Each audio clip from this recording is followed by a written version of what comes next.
Hello everybody, it's Dave and I am doing a pre-delivery inspection on a big fat reflection fifth wheel.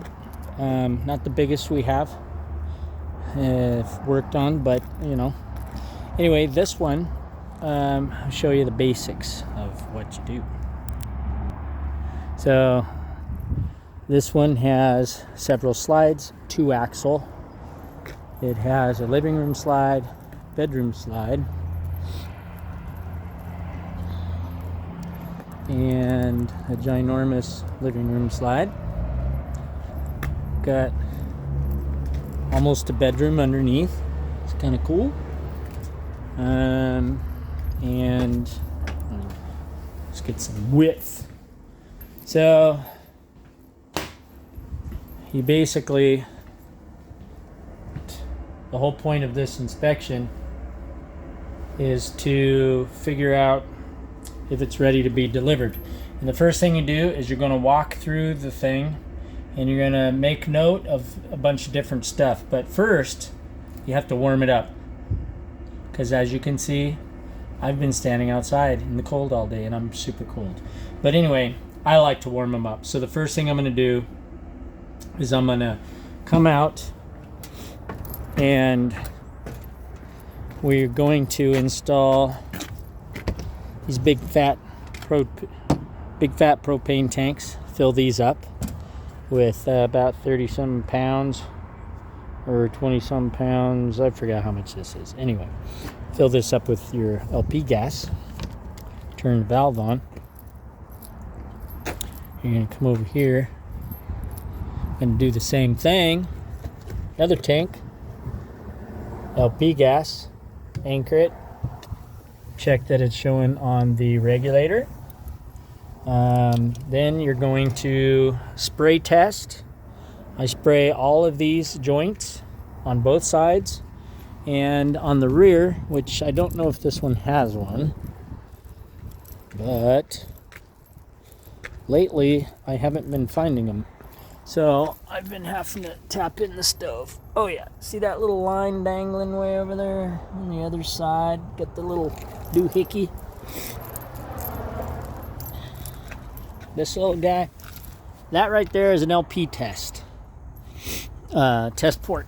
So you use a manometer and you measure water columns and you're testing to see after 3 minutes do you get a drop in gas pressure, or is it spiking above like 14? If it's spiking above like 14, then that means this regulator at the LP tanks, that means this regulator would be bad and it's allowing too much to go back down, something like 14-ish or so.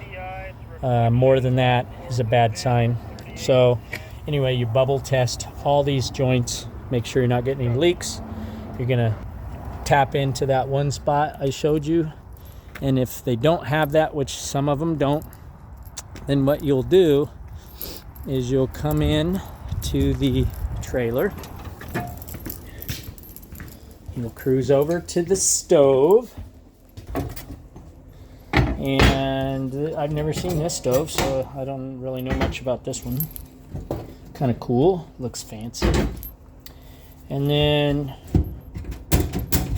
you're going to access, I don't know how people do this one-handed, but anyway, you're going to access this, and on the back side you're going to have your little gas valve. You're going to put your manometer on there. You're going to turn on the fuel tanks up front. You're pressurizing the system. You're going to run back out there, shut the tanks off. Now it should be pressurized. You're going to do that valve test outside, drop test, or you're going to do it here, whatever one's convenient. The nice part about the stove is if I do it here, I put the manometer meter on here, it'll spike up to like 12 or 14, which is normal pressure. I've got it turned off outside. I'm going to bleed off pressure till about 8-ish water columns. The reason you do that is because if there's any drop in pressure, it's going to be really easy to see about that. At 12, it takes a long time to show, and then all of a sudden it starts spiking. But you don't want to wait forever. So you drop it, you milk it down to about 8, you plug it in and leave it sitting, and you're going, one way you can do it is bleed it off here. So if you got 14 pounds, I'll turn the burner next to it on and drain some pressure out of the system until it hits 8. Then I'll turn that off and I'll let it sit for 3 minutes. If it doesn't drop, then that means the whole entire line in the motorhome or whatever is solid and it's not got drama. I'm running only on batteries. I have a temporary battery installed because this isn't for a customer. I'm not leaving anything in it. So I'm going to come out here and I'm going to temporarily install a battery. So in a coach like this that has a bunch of slides, it's like a 50 amp system. It's going to have at least 2 batteries, and you're going to wire those together so that you double up your amperage. And they're all are on the higher end stuff, and in situations like this one, like a 5th wheel, this is going to be enclosed and it's vented, and that's just the way they do these. So you're gonna make a nice, I've got my solar chargers charging. I've got this without shore power. I would plug into this and I would write down that I have my 12.3 or 6 volts. When I plug into the side of the motorhome, I now am taking advantage of the converter, which is designed to charge batteries, and it's like an alternator in a car. If I put a voltmeter on here, I should see 13.5, 6, 8 volts charging into this battery. If I don't, then the converter thing's bad. Then of course, I'm gonna make sure things look, the obvious stuff is not a problem. Now certain things you won't be able to really work on unless it's shore powered. I'm in the middle of a ginormous lot and I don't have power here, so right now all I'm running is heat because I'm freezing my junk off. But basically we're going to come here, and this connect panel showing battery status, blah blah blah. My battery is just an off-the-shelf one. It's obviously a little low and it'll be really bad by the end of the day. We're going to do awning tests and all this kind of stuff. A lot of it we won't mess around with, like big ACs, things that draw a lot of amps, until I plug into the wall. But we have the slides and all that kind of stuff. Let's see what the slide does on the retract. Of course, it's got 1,000 awnings. Who knows what awning does what. So here's awning 1. Now let me double check something. Okay, I can run awning 1 all the way out.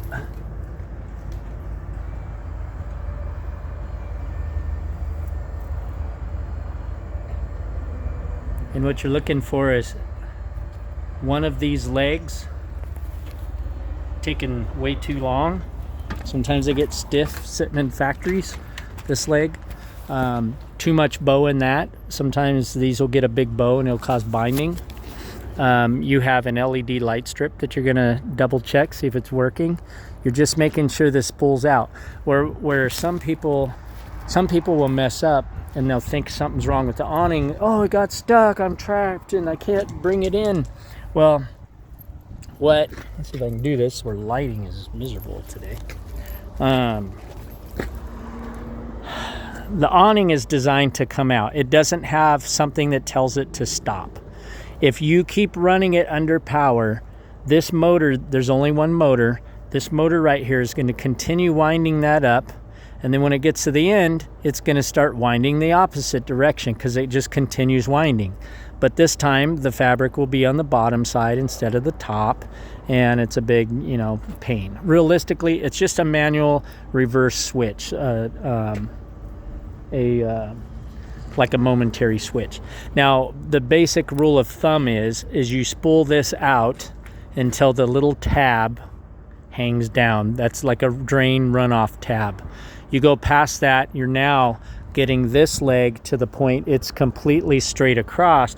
And when it does that, when it goes to pull itself in, it's fighting against this rod running this way. There has to be a little bit of an elbow in here. If you go too far, it's going to bind up, and the only way to reel it in is to have somebody out here pushing it manually or pulling down manually to get that elbow back so that you can retreat, retract it. So again, here's another one. See it coming out. Shade will be great. And you're listening for weird sounds, crunchy noises, bearings, stiff things hanging up, stuff like that. Okay, you're gonna see pretty soon a little tab, this elbow. You'll see the tab pop down. Max. That's as far as you want to go.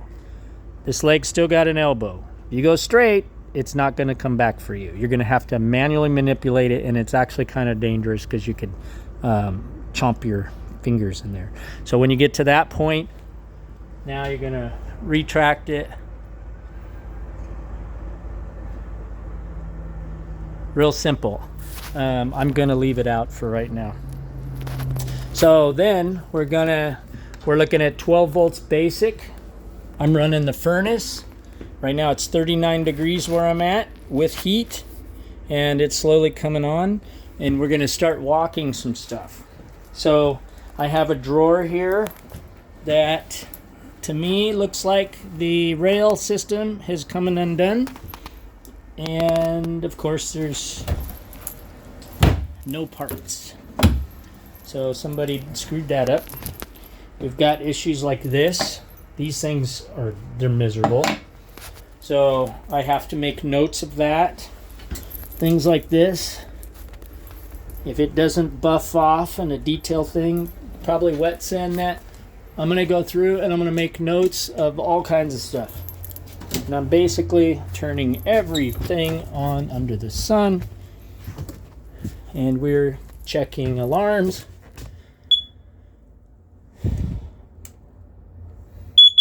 Okay. Things like closets, backlighting, weird kind of goofy stuff, all the gimmicks they do. This is actually a pretty cool closet. Actually, I kind of like this one. If you look around, most closets, you get all excited and then you find out they're plumbed for washer and dryer, which is great. They take that out, put it here, and then the husband doesn't get his closet section. That's how that works. So anyway, you're going to go through, you're going to test all the blinds. You're going to go test all these emergency exits. You're looking for crazy rogue staples that stick out, forgetting to anchor things, cosmetic problems, things like this. This gap right here, I have to staple that. That gap up there is a little too much. I don't like it. Just gaps in the ceiling. That's cosmetic stuff. It's pretty easy. You're going to have areas under the bed you're going to check, access hatches. These struts like to break loose.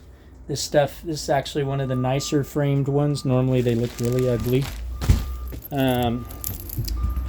You'll cruise when you're doing the slides. There's the seal that's behind here, and you're trying to make sure this stuff mates up.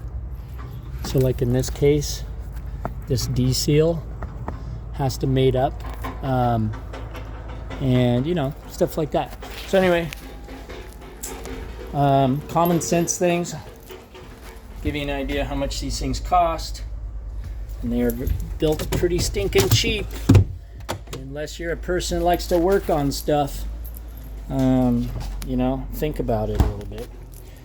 Here,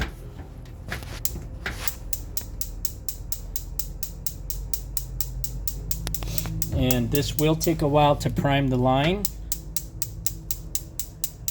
and sometimes it might take a couple minutes actually.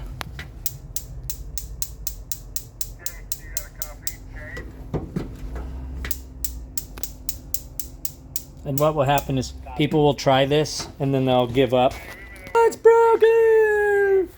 It's like, well, when you're first using this stuff, when you run that oven, it's going to stink really bad. These aren't too bad, but the black painted ones will have a smell to them because they're burning off oils and weird stuff. The other thing, this kind of stuff, this is a 110 based microwave, and different refrigerators, depending on what you, oh, that's cool. Different refrigerators will be 110, or there'll be a combo. I'm not familiar with this. I don't do a lot of these fifth wheels, so it's kind of news to me. But TVs, I'll check all the heaters. Another test we do, we're going to torque everything down. This right here, so here's a fail. Actually, what in the world happened?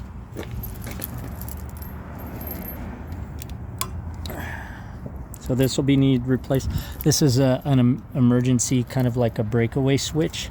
So what happens is this cable runs up, and underneath the motorhome, there's a brake system, and the way it works is it's an electromagnet.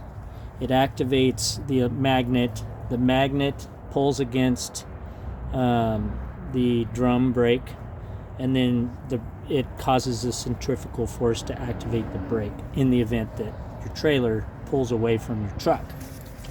The other test I'll do is this 7-way plug. This is what hooks to the back of your truck. If you take a 7-way plug, you got this notch. That's the top. This top one, positive. So you're going to plug to test it. You never touch that. You touch that to this, you're going to short everything out. But you positive here, hook it to the first one. It's going to illuminate all those amber lights. Go to the next one. It's going to start being turned. These are turn signals. And brake lights and crap like that. You're going to do all of them. This center one is reverse. Brake. This is electronic brake, and this one is ground. So you don't use that because it already has ground from a battery inside. You don't have to go there. So that's cool. But anyway, that's the gist of what's involved in these trailer things. It's just making sure when they hop in it, there's not a bunch of drama, and that you got parts ordered and they get here in time. So cosmetically speaking, not cosmetic, biggest thing that'll wipe these things out is roof and things like, man, it is cold out here, is things like, always check any kind of sealant you got going on. That'll wipe you out in a heartbeat. Just remember the 4 corners. Each corner, that's where everything comes together, and that's where most of the leaks will happen. Right at the 4 corners, or the leading edge, especially if you tow something, the leading edge of the trailer, which is the cap. This seal here, that point up on the top, and especially these little lights. If they don't have, when you're driving, you're going to leak anyway. If you got water hitting it and forcing it in. So you got to seal those. But there's other types of lights that stick out. Like, you don't see them on here. Kind of like what you see on, like, Mack trucks and stuff. Those will catch water all the time because the water's running down, sits on the cap, works its way inside through the screw holes, and the next thing you know, your bedroom paneling's all falling off. These lifts and leveling jacks, it's amazing how much abuse those things take. But other than that, this one looks in decent shape just for glancing. I haven't got detailed because I have a phone in my hand. But anyway, there you go. Check it out on your next visit to my channel.